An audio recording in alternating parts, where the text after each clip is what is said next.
অতিরিক্ত শীতের মধ্যেও মুরগির বাচ্চা ব্রুডিং। আপনারা যারা অতিরিক্ত শীতের মধ্যেও মুরগির বাচ্চা ব্রুডিং করতে চাচ্ছেন তাদের জন্যই আজকের এই ভিডিওটি। আসসালামু আলাইকুম। আপনারা যারা এই অতিরিক্ত শীতের মধ্যেও মুরগির বাচ্চা ব্রুডিং করা নিয়ে চিন্তিত আছেন, চিন্তার কোনো কারণ নাই। আজকের এই সম্পূর্ণ ভিডিওটি দেখলে মুরগির বাচ্চা ব্রুডিং করার 100% ধারণা পেয়ে যাবেন। আলোচনা শুরু করার আগে একটাই কথা, আপনারা যদি আমার চ্যানেলে নতুন দর্শক হয়ে থাকেন তাহলে আমার চ্যানেলটি সাবস্ক্রাইব করে পাশে থাকা বেল আইকনটি বাজিয়ে দিবেন, তাহলে আমার চ্যানেলের নতুন নতুন ভিডিওগুলি সবার আগে আপনি দেখতে পারবেন। অতিরিক্ত শীতের মধ্যে মুরগির বাচ্চা ব্রুডিং করতে গেলে একটু আলাদাভাবেই এদেরকে যত্ন আত্তি নিতে হয়, কেননা এই অতিরিক্ত শীতের মধ্যে যদি এদের আলাদাভাবে যত্ন আত্তি না নিতে পারেন তাহলে একটুতেই এরা অসুস্থ হয়ে যেতে পারে। সেহেতু এই অতিরিক্ত শীতের মধ্যে মুরগির বাচ্চা ব্রুডিং করতে গেলে এদেরকে একটু আলাদাভাবে যত্ন আত্তি নিতে হবে এবং খেয়াল রাখতে হবে যে এদের তাপমাত্রা সঠিক আছে কিনা, কমে গিয়েছে, এটা আপনাকে সঠিকভাবে তাপমাত্রা নিয়ন্ত্রণ করতে হবে।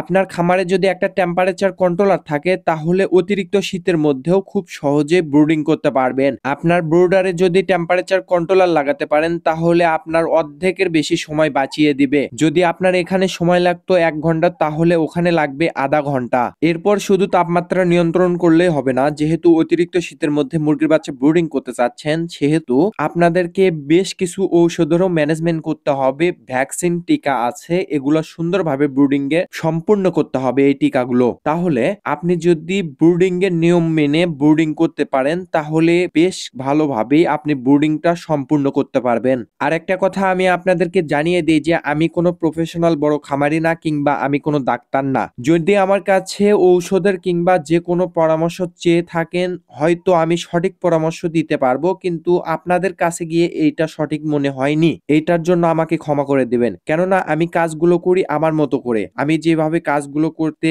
স্বাচ্ছন্দ্য বোধ করি সেইভাবে আমি এই কাজগুলো করি এবং এই কাজগুলো থেকে আমি আপনাদেরকে ধারণা দেওয়ার চেষ্টা করি। আজকে যে মুরগির বাচ্চা ব্রুডিংটা করতেছি, আজকের দিনের তারিখ হচ্ছে 1 ডিসেম্বর 2025। আজকে আমি প্রায় 22টি টাইগার মুরগির বাচ্চা কিনে এনেছি। এটা আমি কিভাবে একদিন বয়স থেকে কতদিন বয়স পর্যন্ত পালতে পারি এবং কিভাবে এদের পরিচর্যা করি, এদের ঔষধ ম্যানেজমেন্ট করি এবং টিকা ভ্যাকসিন কোনগুলো করি, সবকিছুই আস্তে আস্তে আপনাদের মাঝে দেখানোর চেষ্টা করব।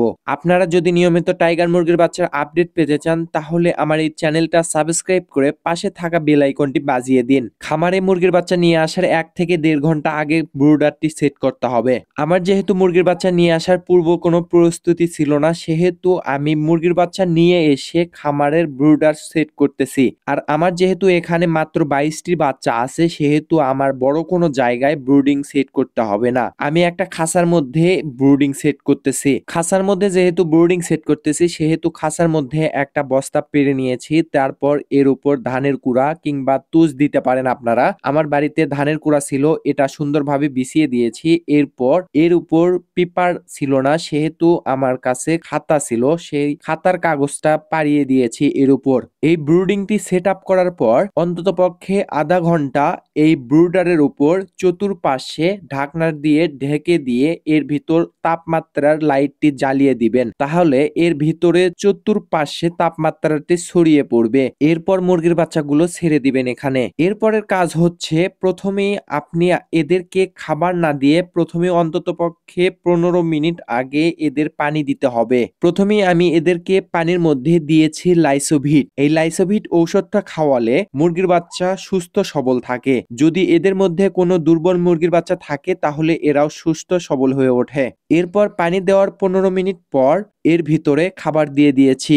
আপনারা যদি আরো অনেক কিছু ব্রুডিং সম্পর্কে শিখতে চান তাহলে আমার এই চ্যানেলটি সাবস্ক্রাইব করে পাশে থাকা বেল আইকনটি বাজিয়ে দিন, কেননা আমি প্রত্যেক দিন ব্রুডিং এ যে কাজগুলো করে থাকি এই কাজগুলো আপনাদের মাঝে শেয়ার করার চেষ্টা করব। কবে কোন ঔষধটা দিলাম এবং কবে কোন ভ্যাকসিনটা দিলাম এটা আপনাদের জানিয়ে দেওয়ার চেষ্টা করব। এবং আরো একটা কথা জানিয়ে দিই যে আমি এই 22টার মধ্যে কতটা বাচ্চা বাঁচাইতে পারি সেটাও আপনাদের জানিয়ে দেব। আজকের ভিডিওটা এই পর্যন্ত। ভিডিওটা যদি ভালো লাগে তাহলে লাইক করবেন, কমেন্ট করবেন এবং শেয়ার করে আপনার বাকি সব বন্ধুদের জানিয়ে দেওয়ার চেষ্টা করবেন। আসসালামু আলাইকুম।